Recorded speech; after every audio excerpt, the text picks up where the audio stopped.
एक ऐसा एक्सप्रेसवे जो बिहार को बंगाल से जोड़ देगा। साथ ही बात करें बिहार के कई सारे जिले और शहरों को विकास की नई राह और आर्थिक दृष्टिकोण से विकसित होने के मौके भी देगा।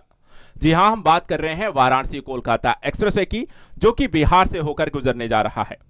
इसको लेकर के सरकार के द्वारा जो प्लान तैयार किया गया है, जो रूट तय किए गए हैं, किन क्षेत्रों से होकर के गुजरेगा, उसके बारे में आप सभी को बताएंगे। देखा जाए तो इस एक्सप्रेसवे का सबसे ज्यादा जो फायदा है, एक तरफ इकोनॉमी इंफ्रास्ट्रक्चर को मजबूत करना है, वहीं दूसरी तरफ आपको पर्यटन और पौराणिक क्षेत्रों को आपस में कनेक्ट भी करना है। नक्सल और पिछड़े इलाकों को विकास की नई राह से जोड़ना है और साथ ही साथ विकास बिहार में इकोनॉमिक बूस्ट भी देना है। यानी इंफ्रास्ट्रक्चर बिहार को आगे बढ़ने का नए अवसर खोलने जा रहा है। तो आइए समझाते हैं आखिर वाराणसी कोलकाता एक्सप्रेसवे किस तरीके से बिहार के लिए नई राह खोलता है। इसको लेकर के सबसे पहले हम बात करेंगे इस रूट की, आखिर ये कहां से और किस तरीके से गुजर रहा है और कौन से प्रमुख क्षेत्रों को ये आपस में कनेक्ट कर रहा है। अगर आप बात करेंगे तो ये यूपी के वाराणसी से स्टार्ट हो रहा है, प्रारंभिक यहां पर बिंदु है। इसके अलावा यहां पे देखें बरहुली जो कि चंदौली से होकर के गुजरता है। ये क्षेत्रों से स्टार्ट होने के बाद फिर ये बिहार में प्रवेश करेगा। बिहार में अगर हम देखें तो ये कहां से होकर गुजर रहा है, तो कैमूर, उसके बाद आप देखें तो यहां पे रोहतास है, फिर यहां देखें आप औरंगाबाद है और इसके साथ साथ यहाँ पे गया है, जिसमें रामपुर और तिताहार जैसे क्षेत्र भी आपको इसमें कनेक्ट हो रहे हैं। ये सारे जो क्षेत्र हैं जो बिहार से आपको कनेक्ट होते हैं। इसके बाद ये एक्सप्रेसवे जो है आपको झारखंड में प्रवेश कर जाता है। झारखंड में ये चतरा, रामगढ़, बोकारो, हजारीबाग, रांची के निकट से होकर के गुजरता हुआ फिर ये इंटर करता है कोलकाता, यानी सॉरी पश्चिम बंगाल में। और पश्चिम बंगाल में ये पुरुलिया, बाकुंडा, आरामबाग, उरुबेरिया से होते हुए कोलकाता इसका अंतिम बिंदु है। यानी कि जो वाराणसी से एक्सप्रेसवे शुरू होगा, ये इसका लास्ट जो बिंदु होगा वो कोलकाता होगा। और इससे न सिर्फ यूपी और पश्चिम बंगाल एक दूसरे से कनेक्ट हो रहे हैं, बल्कि बिहार भी यहां पर झारखंड के साथ आपस में कनेक्ट हो रहे हैं। यानी 4 राज्य इससे जुड़ रहे हैं और यहां पर ये सारे जो एरिया हैं जिससे बिहार को यहां पर सीधा सीधा फायदा होगा। टोटल 610 किलोमीटर का यह एक्सप्रेसवे है। 6 लेन यहां पर ग्रीनफील्ड एक्सप्रेसवे परियोजना है और भारतमाला परियोजना के तहत इसको विकसित किया जा रहा है।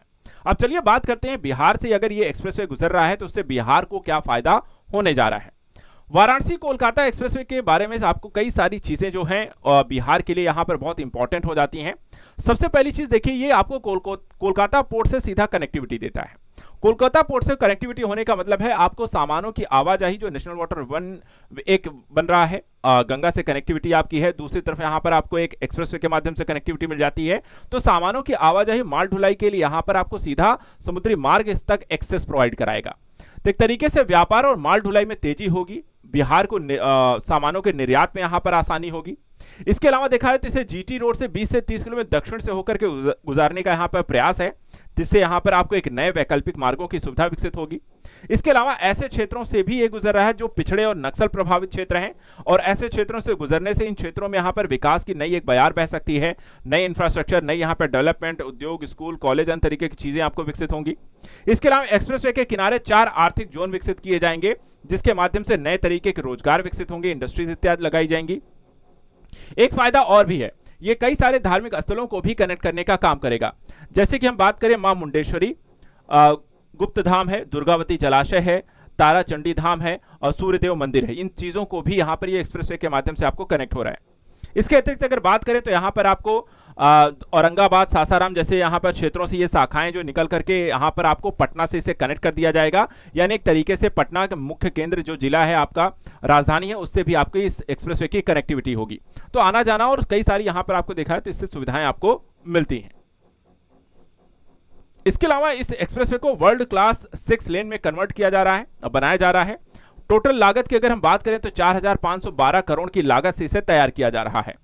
इसमें कैमूर, रोहतास, औरंगाबाद, गया जी से होकर गुजरता है ये पूरा एक्सप्रेसवे, और इसमें मुख्य फोकस जो है पर्यटन और रोजगार पर भी है। यानी कि यहां पर एक तरफ पर्यटन को भी बिहार के बढ़ावा मिलेगा, दूसरी तरफ नए रोजगार उत्पन्न करना है ताकि यहां पर बिहार के लोगों की आय को बेहतर किया जा सके।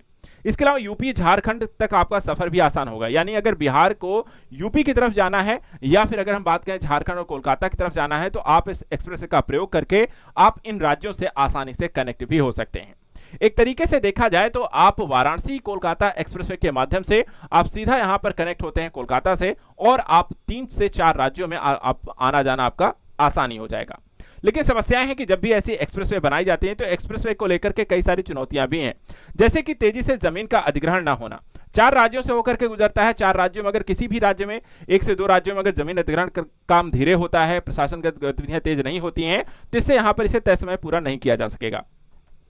वन विभाग की आपत्तियां हो सकती हैं। एजेंसी में काम को लेकर के सुस्त दिखाई देना, बिहार में लगातार सरकारों का जो होता है कि निर्णय में यहां पर लेट होना, ये सारी चीजें जो होती हैं कई बार आपको किसी भी प्रक्रिया को देर कर सकती हैं।